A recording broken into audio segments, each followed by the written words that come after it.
وذكر فإن الذكرى تنفع المؤمنين.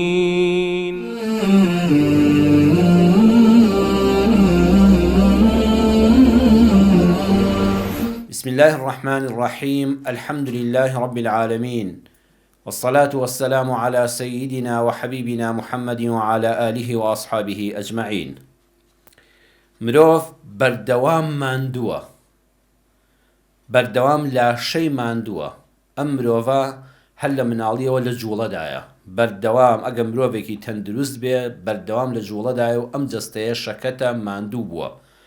هەروەها کەسانێکمان هەن لە ڕووی جەستەییەوە ماندوو نین، کەسێکە لەسەر مێزێک و کورسیەک دانیشتووە تەنها واژۆیەک دەکا، یان مامۆستایەکە وانە دەڵێتەوە وەکو کرێکارێک نییە بە جەستەی ماندووی بە هێز و بازووی بە بەرشکاندن و بلۆککێشانی بژێوی ژیانی پەیدا بکە، بەڵکو تەنها قسە دەکا. پزیشکێکە، نەخشەسازی ئەندازیارێکە و پیشەکانی تریش. ئەمە تەماشا دەکەی لە ڕووی جەستەییەوە ماندوو نییە، بەڵام مێشکی ماندووە، یعنی عەقڵی ماندووە، دەرونی ماندووە، حەز بە شەکەتیەکی زۆر دەکا. زۆر جار دەبینی کرێکارێک کە تا ئێوارە بەردی شکاندووە لە کاتی خەوتنە ئەو ناڵەناڵەی نییە کە کەسێکی پارێزەر، کەسێکی پزیشک، کەسێکی مامۆستا، کەسێکی نووسەر، کەسێکی ڕۆمان نووس لە کاتی خەواهەیەتی، کە بەڵگەیە لەسەر ئەوەی هێشتا ئەو کەسە ماندووترە لەو کرێکارە. ئەویان جەستەی ماندووە، بەڵام ئەویان دەرونی ماندووە. خوای پەروەردگاری ئەرحەم الراحیمینیش بۆ ئەوەی کەوا ئەم ماندوویەتی جەستەیی و دەرونیەمان دەرچێ، سێ خەڵاتی پێ بەخشیوین. سێ خەڵاتی خوای گەورە هەن کە مایەی حەسانەوە و ئارامی دەرونن بۆ مرۆڤ. یەکەمیان شەو و خەوی شەو. یەکەم شەوی داناوە، هەر شەو کە بۆ خۆی ئەو تاریکیە بەسەر زەویدا دێ، مرۆڤ حەز بە ئیسراحەتێک دەکا. پاشان لە ناو شەوەکەشا خەوی داناوە، خەوی شەویش زۆری جیاوازە لەگەڵ خەوی ڕۆژ. ئەو ئاسوودەیەی کەوا بە خەوی شەو مرۆڤ دەستی دەکەوێ، بە خەوی ڕۆژ دەستی ناکەوێ. پەروەردگار ئاماژەی بەو ئارامگرتنەی شەو کردووە، بە ئارامگرتنی خەو کردووە. فالق الإصباح وجعل الليل سكنا والشمس والقمر حسبانا لسورة الأنعام آيات 96. يعني لسورة يونس آيات 67 هذا فرمي: هو الذي جعل لكم الليل لتسكنوا فيه. لآتي بيشودا فرمي وجعل الليل سكنا. لرد لسورة يونس آيات 67 فرمي: هو الذي جعل لكم الليل لتسكنوا فيه. خوای پەروەردگار ئەو زاتەیە سوبحانه وتعالى کەوا شەوی گێڕاوە لتەسکونوا فیه، بەمای ئۆقرەگرتنتان، حەسانەوەتان، دەرچوونی ماندووبوون و شەکەتیتان، ئارامگرتنتان.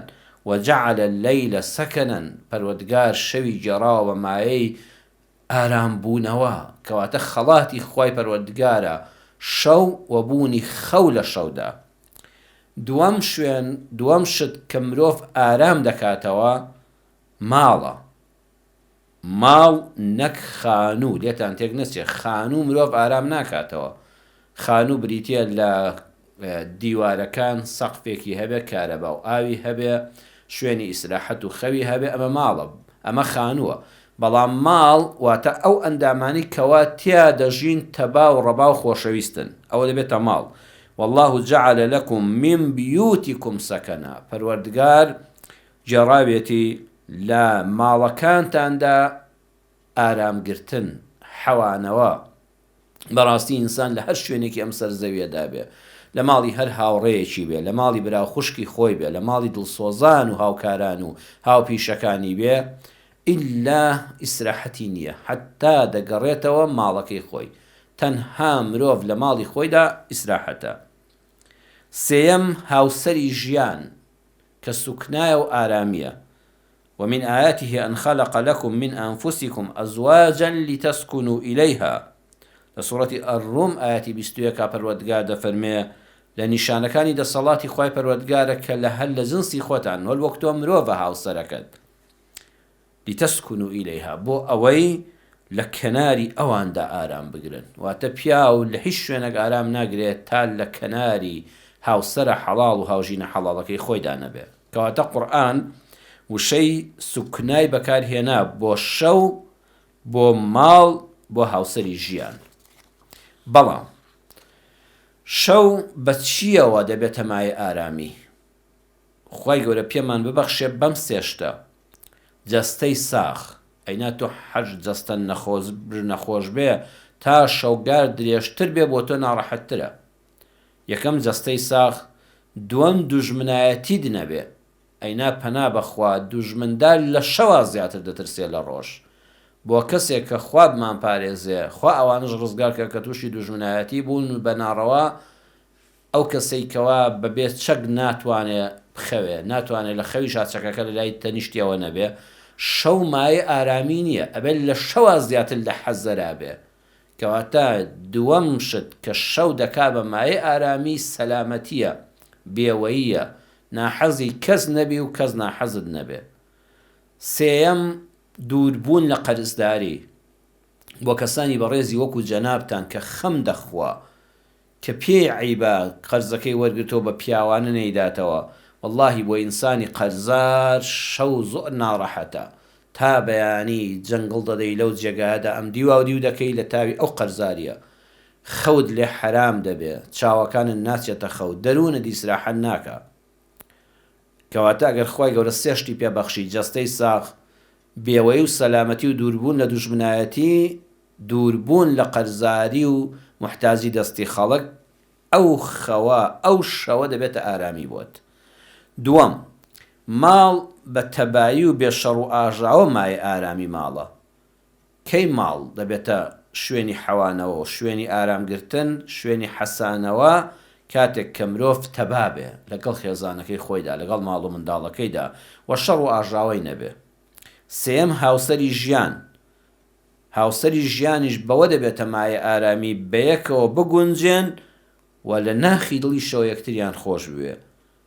ئەینا هاوشەڕیە هەر ژن و مێردێک لە کۆشکێکی شابەیەکەوە بن، شەوگاریش بەیەکەوە بەسەر بەرن، ئەگەر گونجاو نەبوون بەیەکەوە، لە یەک تێ نەگەیشتن، دڵنەوایی یەکتریان نەکرد، لە ناخەوە یەکتریان خۆش نەویست، ئەوانە هاوسەر نین، ئەوە دوو هاوشەڕن و ژیانی یەکتر تاڵ دەکەن. مەولانای ڕۆمی دەڵێ نمونەی ژن و مێرد وەکو دوو تایباری وڵاخێکە. هەمومان کوڕی لادەین و بینیمانە وڵاخێک، ئەسپێک، ماینێک، هێسترێک، گوێدرێژێک کە باری لێدەێن خەڵکی لادیەکانی خۆمان و خۆشمان کردومانە. بارەکە دەوێت بیکەی بە دوو تاوە بۆی کەوا هاوسەنگ بێ.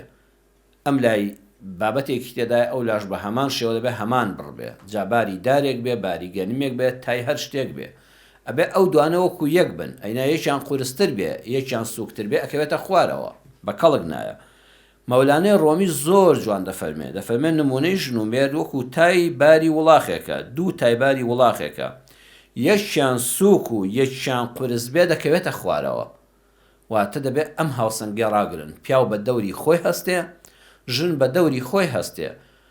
ژنێک کە بیەوێ پیاو بێ لە ماڵەوە، بارەکە لار بوو، سەیریکە پیاوەکە دەبێتە دوان، ئیتر باری ژنەکە سووک بوو، وڵا دەکەوێتە خوارەوە، کەوت نەخوارەوە کەسی یعنی ماڵەکە تێکچوو.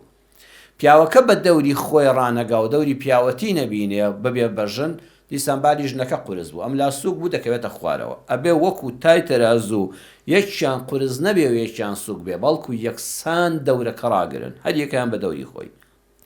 هەر مەولانای ڕۆمی دەفەرمێ نمونەی ژن و مێرد وەکو دوو تاکی پێڵاوان.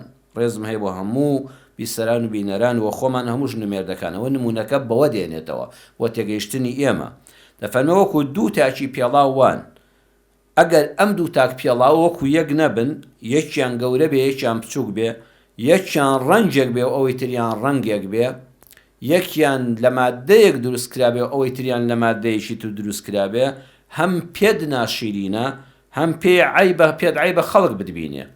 ئێستا تۆ تاکێک پاتەی لاستیکت لە پێدا بێت، تاکێکیان قۆندەرە بێ، تاکێک قۆندەرەی چەرمت لە پێدا بێت، چەند گران بەها بێت، تاکێکیان کڵاشی هەورامی کوردی بێ، بەخوا هەر لە ڕوود نایخۆن نیشانی خەڵک دەی، هەرچەند قاسد ڕوود نییە بە حیساب و بەرد و دڕکیش ناچێ بە قاسددا، بەڵام بۆ خۆت هەر کە سەیری دەکەی دڵ ناڕەحەتی و لە ڕوود نایخۆن نیشانی خەڵک دەی.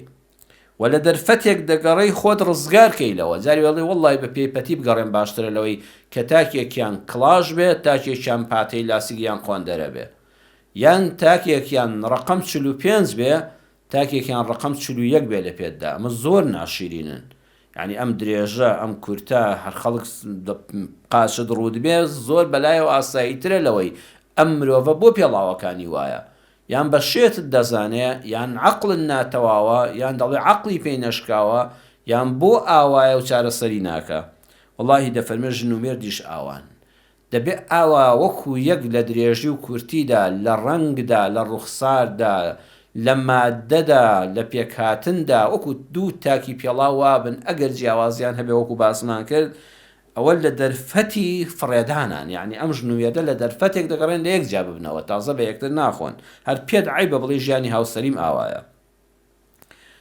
زانای پایەبەرز دکتۆر عوسمان محەممەد غەریب لە کتێبی سایەی قورئان لە تەفسیری سوورەتی ئەننەحلە لە لاپەڕی 434 دا دەفەرمێ ژن و مێردێک هەبوون زۆر نەگونجاو بوون بەیەکەوە زۆر ناکۆک و نەکوڵاو بوون بەیەکەوە دانویان بەیەکەوە نەدەکوڵا بەردەوام ئازاری یەکتریان دەدا هەموو دراوسێ و خزم و کەس پێیان دەزانین بەڵام کاتێک کە پیاوەکە مرد ژنەکە بەردەوام دەچووە سەر گۆڕەکەی و ڕۆژانە بۆی دەگریا بەخۆی دەکێشا یەخەی خۆی دادەدڕی گڵی بەسەر خۆیان دەکرد ئیتر خۆی بەسە قەبرەکەدادا کەسێکی بەڕێزی وەکو جەنابتان لۆمەی کرد وتی خاتون تۆ نەتێژمێردەکە نانێکی ئیسراحەت بخاتە لە ژیاندا بوو ئێستا خێرە هەموو ڕۆژە دەستێ سە قەبرەکەی و شیوەنی بۆ دەکەی تا لە ژیاندا بۆمەت بۆ بکردایە دڵ دڕاگرتایە ئێستا دەتەوێت دەروون و ویژدانی خۆت ئارامکەی وتی نەوەڵڵا برام بەڵام لە مامۆستایان یاینیم بیستووە مردوو لەسەر قەبرەکەی بگری و بە خۆ چێشی و یەخەی خۆت دادڕی و قوڕ لەسەرت گری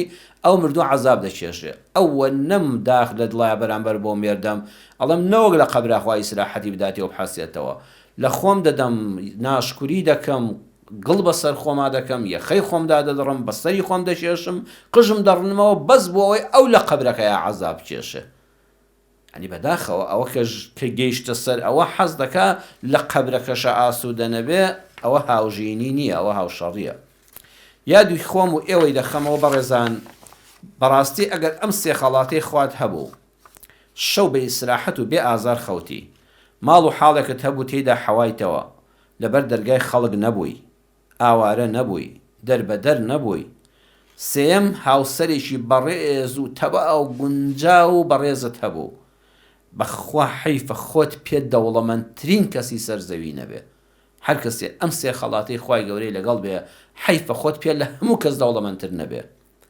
پێغەمبەری خوا صلی الله عليه وسلم دەفەرمێ من أصبح معافى في بدنه آمنا في سربه عنده قوت يومه فكأنما حيزا له الدنيا لصحيح ابن حبان هاتوا ولا سنن ترمذي دا فرمودك بم لفظ هاتوا هر کەسێک خوای گەورە جەستەی ساخ کرد و دووری کرد لە دوژمنایەتی و ناحەزی بەبێ شەک بەبێ پاسەوان بە دڵنیایی ئەو لە ماڵی خۆیدا دەخەوت و بە دڵنیاییەوە بدەچوە سەر کار و کەسابەت و بازار و کاری خۆی و بژێوی ئەو ڕۆژەی مسۆگەر بوو موچێ ئەو ڕۆژەی مسۆگەر بوو کاری ئەو ڕۆژەی مسۆگەر بوو ئەو وەکو ئەوە هەموو ڕۆژهەڵات و ڕۆژ ئاوای زەوی ئەو بێ ئەبێ خۆی زۆر پێدەوڵەمەند بێ أنس دفرمي بيغمبري خوا صلى الله عليه وسلم كان إذا أوى إلى فراشه حركاتك دسو سر جگاي خوتنكي لا شوا قال الحمد لله الذي أطعمنا وسقانا وكفانا وآوانا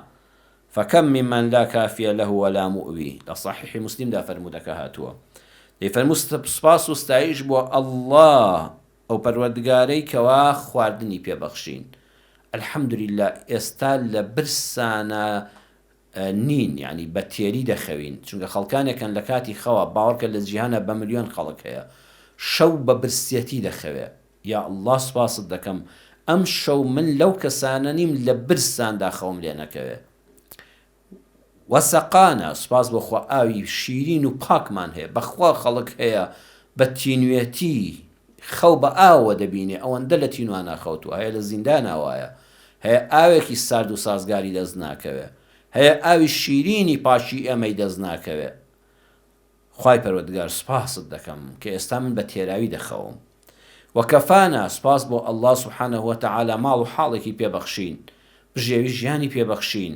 کاری پێبەخشین. ئەمڕۆ ماندوو بووم، دەستم لەسەر سکی تێرە، دەستی ماندووم لەسەر سکی تێرە و ئاوانە حەواندینیەوە. ماڵ و حاڵێکمان هەیە لە دەرەی خات، لە دەرگای خەڵک نین، ئاوارە نین، قوربەسەر نین، کرێچی خەڵک نین.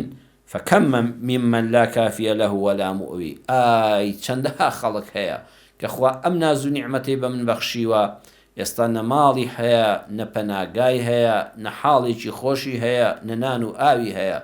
خوایە سوپاس بۆ تۆ، ئەوە ئازایەتی من نییە کە ئەمانەت بە من بەخشیوە. یادتان دەخەمەوە خەوی ئارام، خۆشی ماڵ و حاڵ پەیوەستە بە هاوسەری باش و گونجاوەوە.